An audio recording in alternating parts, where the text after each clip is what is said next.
Hello everybody, good afternoon. It's June 6, 2017, and it's been a while since I have made any sort of updates, but I was kind of hinting before about some possibilities that of a collaboration with somebody that if you like me or tolerate me, I know you love this dude. His name is Brenton Selwyn. And he is a fabulous person, very kind, gentle soul, with a lot of knowledge and a lot of heart and a lot of wisdom regarding these topics that we love so much. And he is a fellow Christian, so yeah, I've learned a lot with our conversations that we've been having for the last couple months, and he asked me to collaborate with him, so I'm going to do just that. And I guess this is my little introductory or video or whatever you want to call it. To announce that. So if you remember a man named Jack, we'll just call him that, the UK encounters with the dogmen, I covered there was 2 videos about that. Well, he wrote me again earlier last week, and it's a different separate story. I would call it more on the side of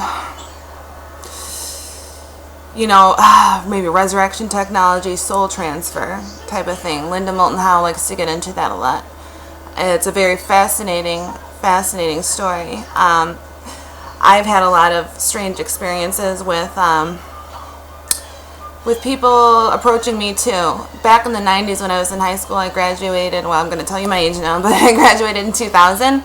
And when I was a senior, in 1999, I got... the internet wasn't that popular yet, right? But I was always writing in forums. I was like in a 9 Inch Nails forum. And I would talk about my thoughts. And I was telling Brenton when I was in high school also, I don't know why I would write this at the time. I've been a Christian for a long, long time, since childhood. But, I've had my seasons. And in high school, I kind of was looking into the occult and stuff like that. And exploring, I read the Vedas, I read the Satanic Bible, I read all about, the Keys of Solomon, magic, Wicca, you name it, I wanted to read it. So, but anyway, the Word of God was still implanted in my heart, though, from childhood, because my mom and dad would take me to Sunday school, and, it was in me. It's a supernatural book. It changes you, and it was embedded into my being, so... regardless of my exploration, which is healthy, by the way, as long as you come back to the Lord, you need to search out for yourself what it means to you to be a Christian and have a relationship with the Almighty via Christ. It has to mean, you can't just do it because you're a robot and you're doing what your parents told you or because you've always gone to church. That's not an authentic relationship. You gotta... why would you be a Christian and not a Buddhist, So that's what I was doing. But anyway, long story short, I was approached by, I had an email once, and it was something like this. They were saying like, hello, we have been monitoring your activities on the internet for some time now. We find your input regarding the end of the world interesting. We are going to give you a name, and this is you type into this address, web address, and it will be different every time we have an open forum. My name was Lavoya. I looked up what that name means, and it means it's either a Jewish funeral or it means hastening to hear. And and who was in the forum, so they all had the names that the admin gave to them, and there were physicists, doctors, authors. I have no idea why they chose me, but we were talking about the end of the world. And I, at that time, even though I was exploring other things, I was kind of mad at the church, Christianity, church, whatever. I still took a position that was more of a Christianity side, since it was such an unusual situation. I figured I better I better not screw up and say something that is anti-God, But this was right around the time also where I was writing journals, and I don't know why I felt this way. I mean, I've always liked mythology. I've always loved fables and Grimm stories and all that. But when I would write, I would say in my journals that the gods would come back again. And I mean, like, literally come back. And I would say that the Greek myths weren't entirely just BS stories, legends. There was a lot of truth to them. And in my mind back then, there was no Steve Quayle. The only thing you can get, like that would be the Ancient Alien thing by Von Däniken. There was no Christians talking about what Steve Quayle is talking about right now, or Brenton Samwine's talking about right now. Nobody even knew what the New World Order was back then, okay? So, I mean, this is all completely different world. So, I would write these things like it would be like it was when the veil was thinner, yada, yada, yada.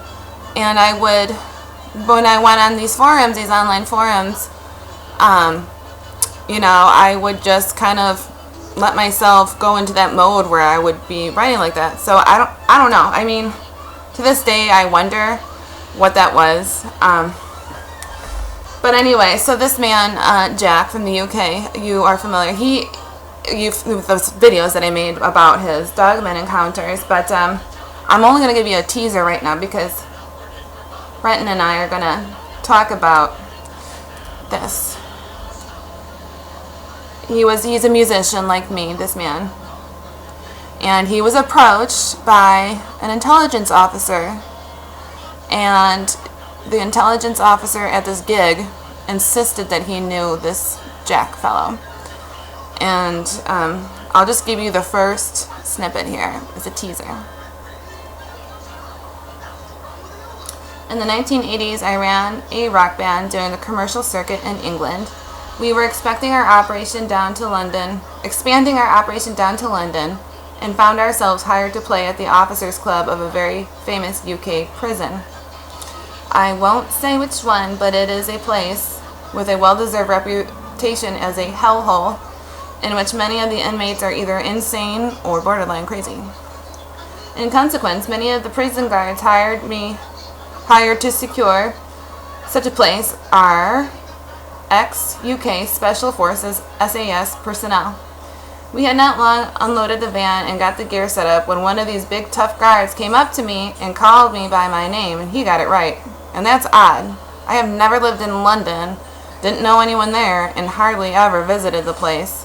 But this SAS guy definitely knew me and stretched out his hand, all smiles, and slapped me on the back like an old friend. I was very confused. He said, "Huh, Jack, it's me, remember?" And I said no. And it just gets more and more bizarre because this man insists that he knows him, but then he says something to him that has never left him since. And yeah, so in conclusion of this little video, I just wanted to keep you guys abreast of what's going on. I'm so excited to start this collaboration with Brenton. Keep him in your prayers. Keep me in your prayers, please. I will pray for you, all of us who continue to search out what it means to decode reality in this present time, because I'm telling you, it's all changing very quickly, and there's a lot to be said, and a lot to think about. So with that, I bid you adieu, God bless, and see you soon.